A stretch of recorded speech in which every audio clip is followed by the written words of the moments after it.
How you doing, guys? Big Mac Down School here again today, back once again with another look at Conquest for you. Today, I'll be taking a look at issue 31.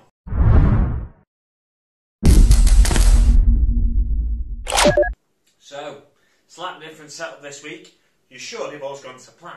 Be seeing a load of pictures behind you. Firstly, it'll be the front cover, and then we'll move through the pages as we go. But I'm blurring out a lot of the writing on the basis that I think it'll reduce the risk of copyright infringement sort of territory. So that's why you won't be able to read a lot of the writing. Anyway, what do we get in this week's issue of Conquest? We get a pot of Death Guard Green and a pot of a new paint, Celestra Grey. Now that paint is one that I need, so this has come just at the right time for me. So that's fantastic. And we get a medium layer brush as well. So that's £10.25 worth of product if you were to buy it directly from Games Workshop. So it's a good saving again, £2.26 saving, which is better than last week's saving. But last week's issue, I love terrain myself, so I'm never going to complain about getting terrain in an issue. It's a perfect kind of thing for me. But what do we get in this week's issue? Like I said, we get the paint and brush, but the content of the magazine, that's what we want to talk about mainly, isn't it? So, on the front page we've got Rabute Guilliman Origins. Ooh, fascinating. And then we've got Plague Legions of Nurgle. It's going to be interesting to see whether that is the Death Guard, or by the sounds of it, it's going to be more about the Demons of Nurgle. It's a shame, I think, in some ways, that they're giving us so much lore about the Nurgle demons and stuff, but we're not getting any Nurgle demon models. I understand why they've done that, because they wanted to keep it a single unified force from a single codex, but that's my understanding anyway, that's the way I interpret it. But they talk about the rich lore outside of the two forces in there anyway, so they talk about orcs, they talk about necrons in certain issues and stuff like that, so they're just giving us a flavour of the universe more than anything.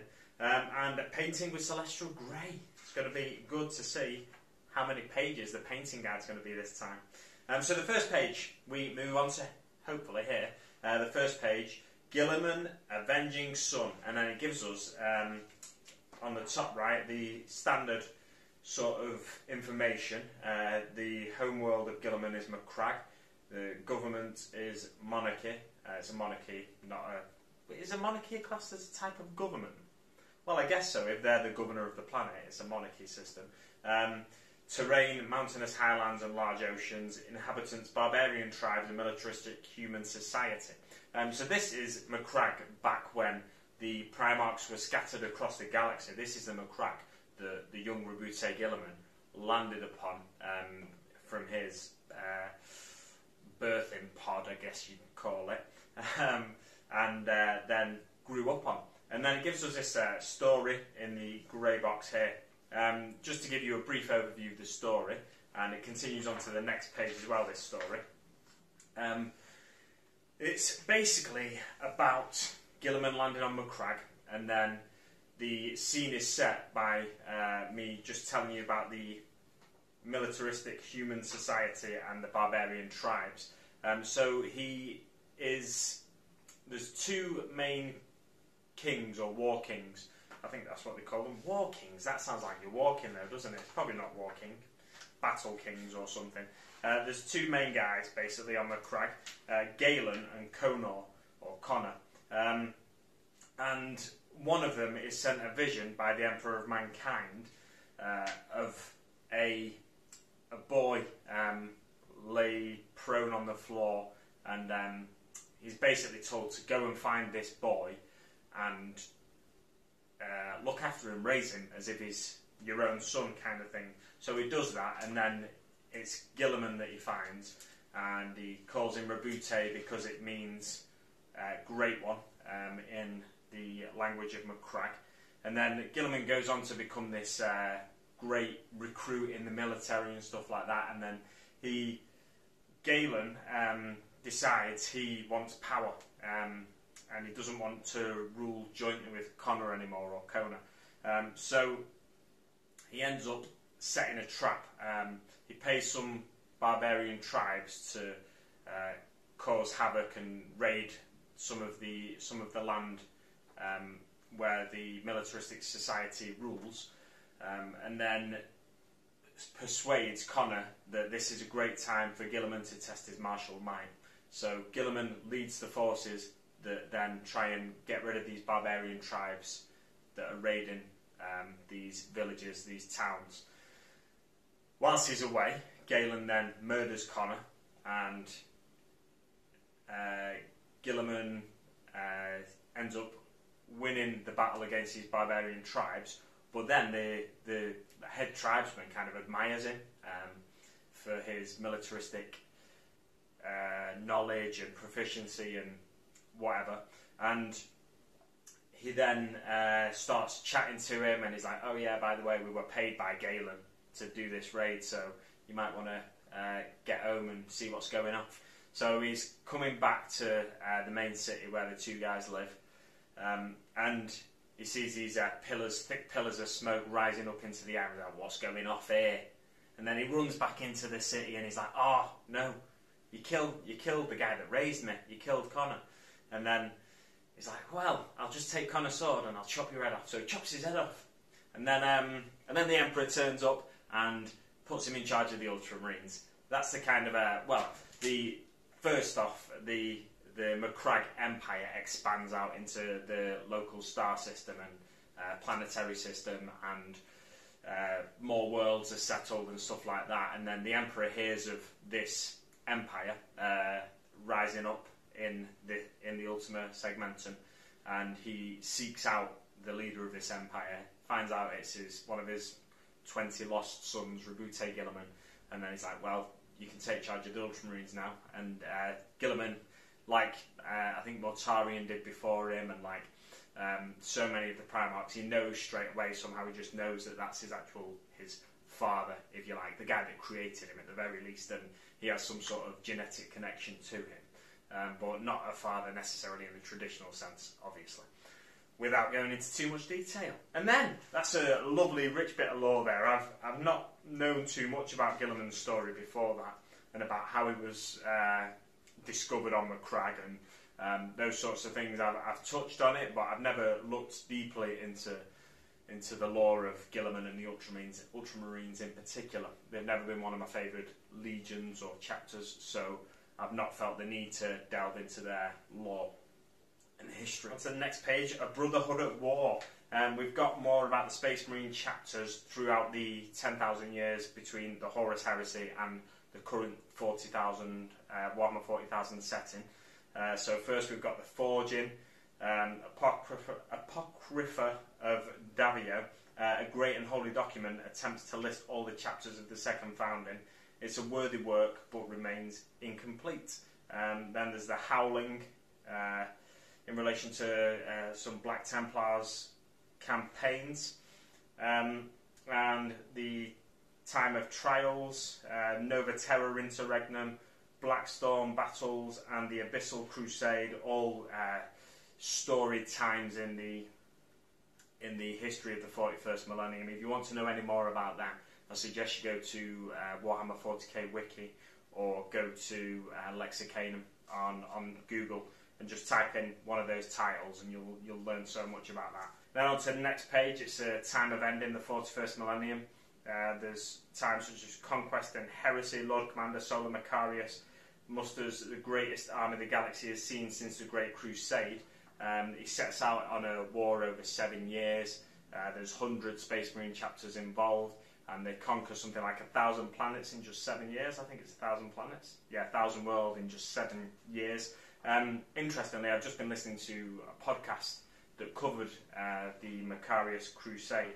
I think it was the independent characters. They're doing segments on heroes of the Imperium, and they each picked 2 heroes of the Imperium that they thought were great characters, and one of them was Lord Solar Macarius, and they spoke in more detail, more depth about the Macarius muster, the Macarius Crusade, and it's really interesting to hear that bit of lore that I myself have not delved too deeply into, just like the Ultramarines lore.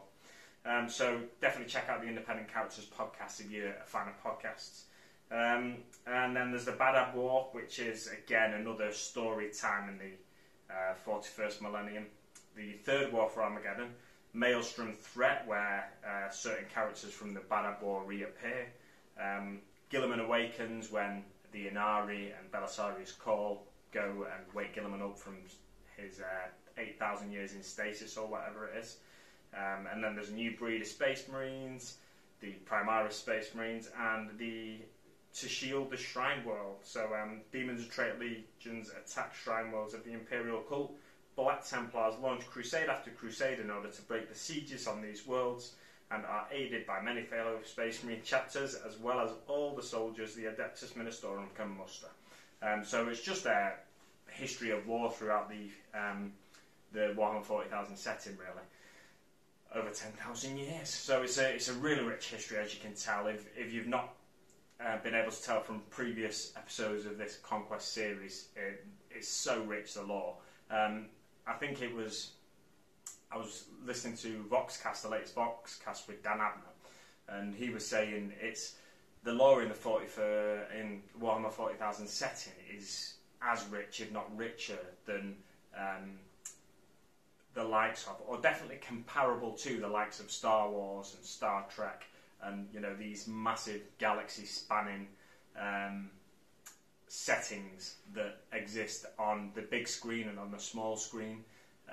But this is just delivered in a different way. This is delivered in books and on the tabletop, and it's not yet been delivered satisfactorily on the big screen. Well, definitely not on the big screen, but on the small screen in terms of movies and TV shows. Dark Angels Space Marines is the next Space Marine focus.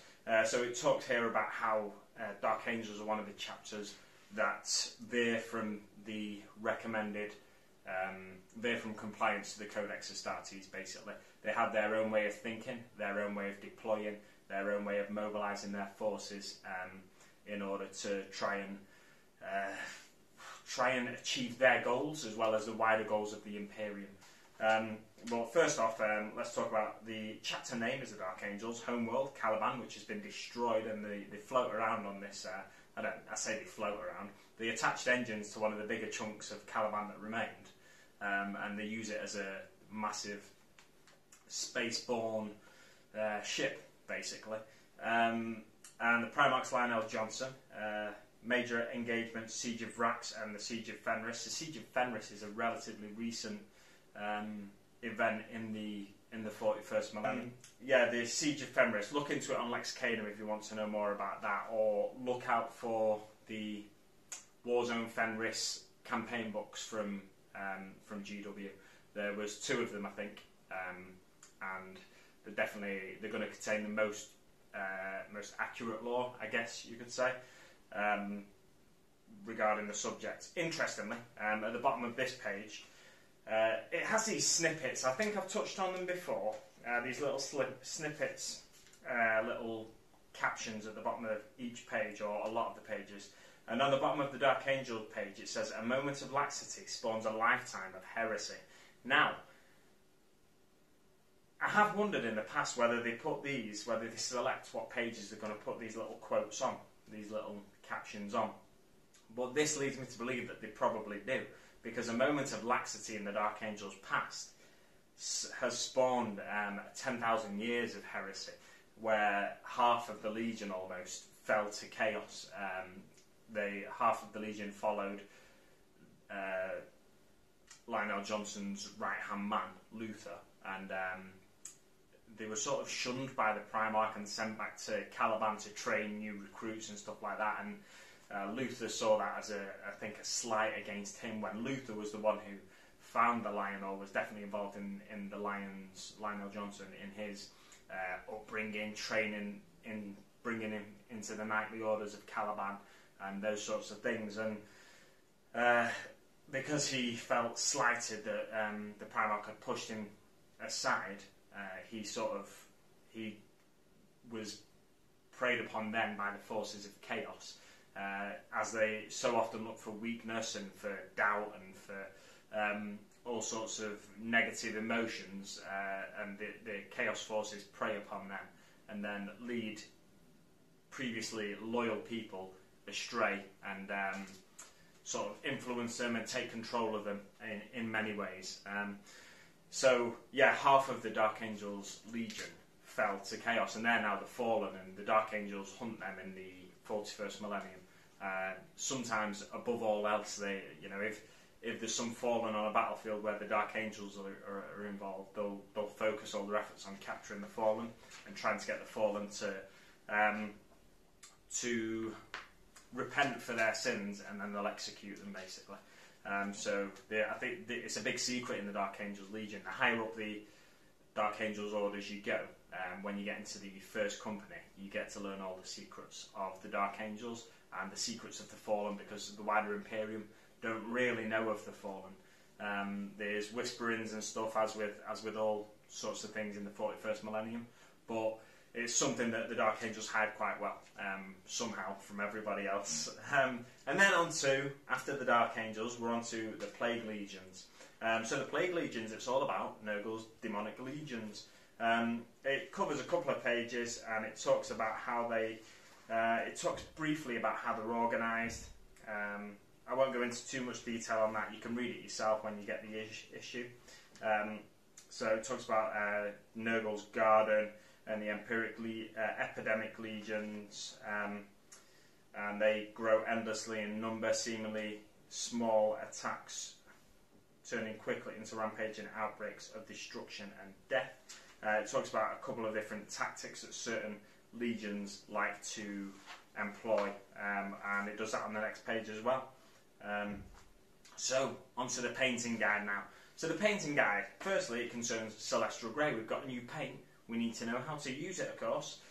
So it touches on smoky areas of Lord Felthius, any areas where there's smoke coming out of the sensors on the Tainted Cohort.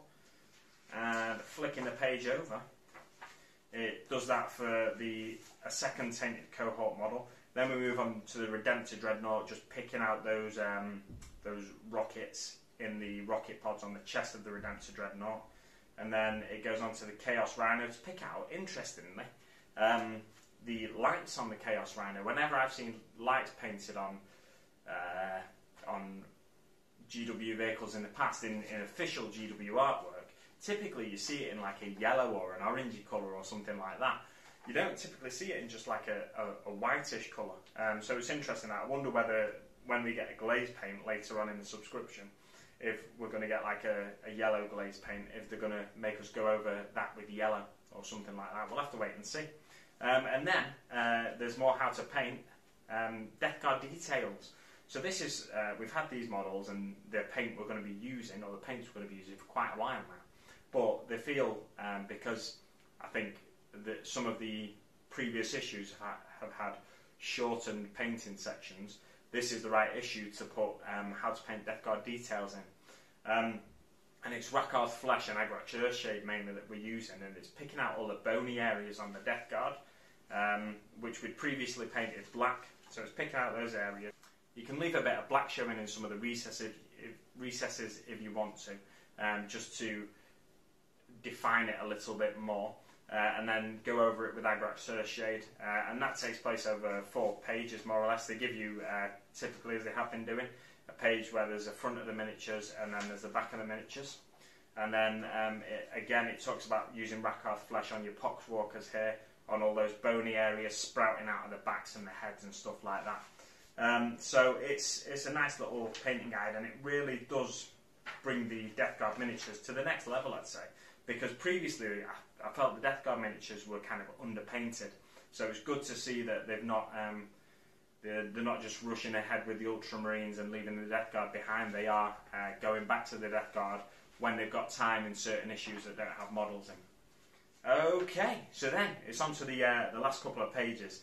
Ultramarines Advance. Captain Asheron's arrival has lifted the Ultramarines and given them new inspiration. Death Guard attacks on the Ultramarines' positions have caused casualties, but haven't managed to push the Space Marines out of the city. Now Captain Asheron and his troops are ready to launch an offensive of their own. They must push the Death Guard out of the northern areas of the city. So this is the narrative moving along as it has been for the past few issues, and flicking the page over, we've got a lovely, I'm going to step aside for a minute here so you can see this lovely bit of artwork. I'm hoping you can see it, and I'm not just waving at a green screen for you. So a lovely bit of, not artwork, but photography here. This is, I've spoken about it, I know, on previous episodes. This is the sort of thing that when I was a kid, I really found this sort of stuff inspiring. Pictures of miniatures facing off against each other, artwork where there's units facing off against each other. We've got Primaris Marines, we've got Captain against Captain, or Lord of Contagion, obviously, but formerly a Captain of the Death Guard. And then we've got the Tainted Cohort over on the top left side, or top right as you look at it, I guess. And then we've got some Poxwalkers down here, and it's all really interesting stuff. To the eye, for me, it's all really interesting stuff. Flicking over to the next page, where it gives us the battle scenario. So we've got, in the battle scenario, we've got 6 objectives. It says Death Guard Zone over here, and Space Marine Zone here. They're your deployment zones, but they're also objectives. We've got 1, 2, 3, 4 objectives as well. If you capture one of the objective zones, you'll gain 2 victory points. If you capture the opponent's deployment zone, the Space Marine, so the Death Guard capture the Space Marine zone here, you'll get, the Death Guard player will get 3 victory points. And if you retain, I guess, your own zone, so the Death Guard hold their zone, or if the Ultramarines hold their own zone, then they gain 1 victory point. And you, as always, you capture objectives by having more models within a certain distance, or in this case, within each zone. The zones on the map are really clearly marked out. So the zone up here, this one is one of the areas where there's rubble and terrain, and the pipes go across it, and it's nicely bordered by the pavement. And then same down here, it's bordered by the pavement. That's the Ultramarines deployment zone, or the Space Marines deployment zone. And then the one in the middle, the zone in the middle, is just the road up to the T-junction here in the road. And it's really nicely marked out, as you can see. The units involved in this battle, I'll come back into shot. The units involved in this battle are 2 units of 3 Plague Marines for the Death Guard, 2 units of 6 Poxwalkers, Mephitic Blighthall, a Tainted Cohort, Lord Felthius, and the Space Marines are taking 2 units of 3 Intercessors, 2 Inceptors, 3 Aggressors, Lieutenant Calcius and Captain Asheron. Now, the Death Guard have got the numbers here, and with this being an objective game, they could have a bit of an advantage on the hands. As the Ultramarine player, what I'd advise is you focus on those easier to kill units, like the Poxwalkers in particular. Whittle down those numbers, make the battle as even as possible. And as the Death Guard player, try and keep those Poxwalkers alive. I'd hold them Poxwalkers back in your Death Guard zone, just so your Ultramarine opponent finds it much more difficult to target them and more difficult to kill them. Occupy the Ultramarines with your other units. Draw their fire with the Mephitic Blighthauler. Get into combat with the Tainted Cohort and with Captain, with Lord Felthius. And the Plague Marines as well, even. You know, they might not be the fastest units, but if you can get them into combat, they're durable enough to get across the battlefield. You've only got 4 battle rounds in this scenario to achieve all that. But with the Poxwalkers, if you manage to keep them all alive and you keep them in the Death Guard zone, you could even move 6 of them, or however many you need to win one of the nearby objectives. You could move them in the last turn into another objective to gain some more victory points for yourself. So there's some things to think about for that issue. Now, what's coming next week? Let's have a look. Of course, we've already looked in previous episodes what is coming next week, but it's a Primaris Apothecary. So the Primaris Apothecary is coming next week, which is a miniature. I've never had an Apothecary miniature, so I'm excited to paint this one. I guess that's why they've given us the Celestial Grey as well, because they want us to be able to start painting the Primaris Apothecary nice and quickly. It's looking nice, this one, on the back cover of the issue. I think I'll go with a helmeted option, but I'm not entirely sure. But just looking at it, it's a fantastic miniature. He's got one of the gene seed of the fallen Primaris Marine on the base there in his hand, and he's inspecting it to make sure it's not got any taint on or anything like that. And then in issue 33 we've got, wow, some Promethean relay pipes. This, as I've said, I think I might have said on last week's episode, but I'm not sure, I may not have. This is basically half of a set of Promethean relay pipes. So I think they're £22.50 normally, so that issue's coming in at £11.25. So it's another, not the most valuable issue, but lovely terrain, the Promethean relay pipe. So it's something for me personally to look forward to. Right, I'll leave it there for now, guys. Thanks very much for watching, and I'll see you on the battlefield.